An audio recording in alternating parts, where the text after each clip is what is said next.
Good morning, my fellow operatives. Jesus, I just woke up and just got hit with this. Oh, this bad boy. Man, I can't even put it. But this bad boy over here with the updates of all the teams that are going into Kill Team Season 3.0. That's a spicy meatball! And I'm very excited because there was a lot of great, like distinctions of the teams, what's going to be going on, what teams are usable, and what teams are getting supports. And I think it paints a really good roadmap. But let's just get right into it. So as we woke up, they basically announced this morning Kill Team managing the range of kill teams in the new edition. And at first glance, it doesn't seem like much by saying anything, but if you read down through it, you start getting a good distinction of what kill teams will be legal and won't be legal in the future. Now, the first thing we're going to start discussing this is classified. This is the term that GW is currently using right now to describe their tournament ready play of state of how they're going to have their tournaments run. Now, they're not saying this is the strict way, because they also have another term that they're using is called unclassified, which we'll get into a little bit more in the next part here. But classified will be focusing on what GW will be supporting in the next 4 years of kill teams starting from season 1. Yes, that's what I said, 4 years. They'll be offering support from season 1 going forward, 4 years of support, a balanced data sheets that will happen quarterly for each one of the kill teams as they list. We'll see some more down below. Can't tell you that. It's classified. But also, on top of that, it will give straight guidelines for people to focus on when building their kill teams when they want to be focused on more of a tournament-heavy setting. This can also be implemented in other GW places, other people who want to run it for ITC events. It doesn't mean that it has to be GW alone, but it allows more of a game-focused and actually kind of solid support that we need to see behind kill team. Now, as we were saying before, unclassified is any of the kill teams that fall outside of the range of the 4 years of the support that they are currently offering in their tournament setting.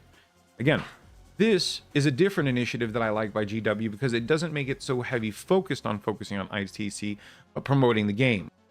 Allowing local game stores to also, offer a different option that's not so ITC heavy focused, which is again great because it promotes the game.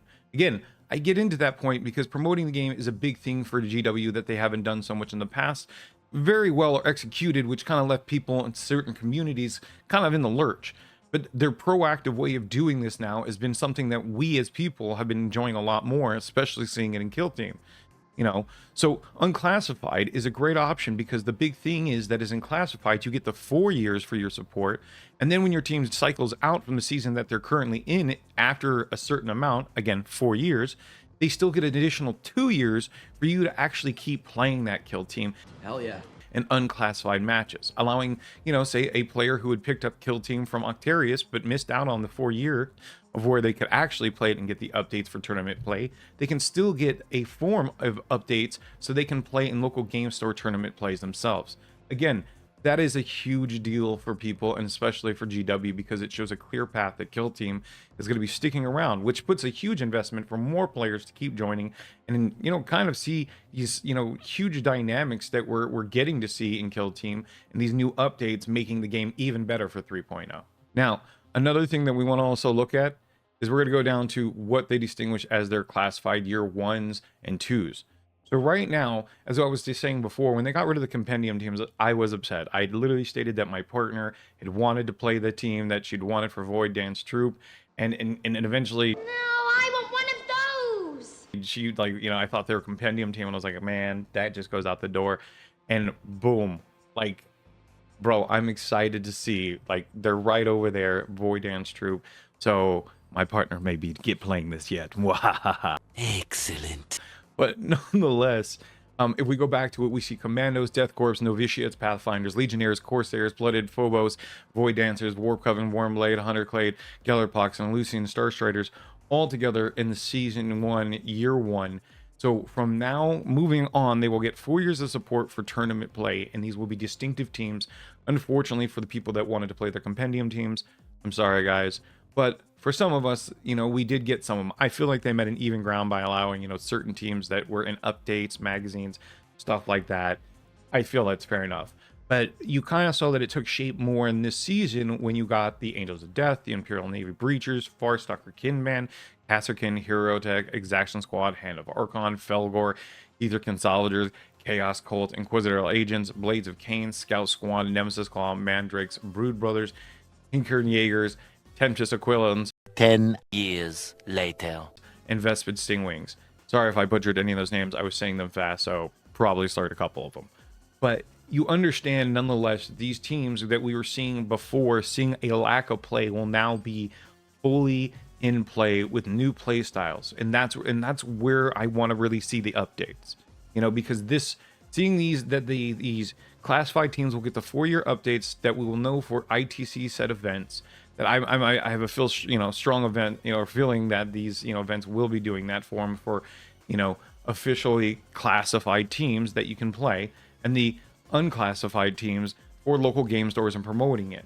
So, but you'll see now that the teams that weren't getting as much tournament plays being played more, because now that we've seen that the crit ops, kill ops, and tac ops all will be certain points that you can accumulate together, changing your overall point victory, the gameplay will drastically change, and we'll see these teams, which will also see very different balances to what will we see played.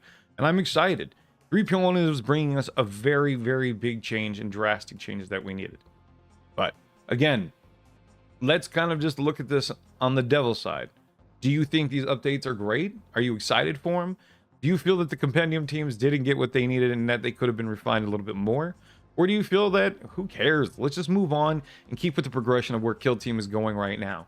I think that's the great way of focusing on this, is that we see Kill Team is making its way forward. We're seeing that it's clear that this game will be sticking around, just because before in the past, GW hasn't always been clear on what they've been doing with certain things. They have given us updates, but it hasn't always been executed in a manner to where we wanted to stick with games. We saw that with games like Underworlds, which again, if you haven't played it, they at least gave us a tidbit to keep us up, which I think if they keep with the Keep example right now that we see with Kill Team, that they will actually have a clear path and a good roadmap that will help us. And I think that will keep us up. And again, even if these teams end up falling out of the 4 years, they fall back just into Big Boy Warhammer. So I don't see the downside to a lot of this, because I mean, that seems like GW's MO is they don't really want to get rid of it unless they have to really get rid of it. But again, what are your guys' thoughts? And again, guys, sorry for this fast update. I just got hit with it and I was like, dang, out of all the tidbits that I've seen from the terrain updates, I thought those were cool, but I just didn't feel like they were just like, so much of pivotal. But I feel like this is something that people do need to see and do need to talk about, because we're going to see a lot of people's, kill teams come in. I'm kind of hoping myself on the endpoint, I want to see some more stuff for Inquisitor agents to see how they're going to get their updates. I want to see the new, auxiliary that they're going to be getting. I want to actually see Exaction Squad. Dude, Exaction Squad. Onto the transport! Move! I love them, and it just bums me that they don't get like more action unless they're like into the dark kind of scenarios. So I'd love to see how them balanced. And I want to see the Void Dance Troop. Like these are interesting, and I'm excited to see them. But what are your guys' thoughts? Anyway, guys, as I like to usually say, let's get back to it. Hunter X out. Have a good one, guys.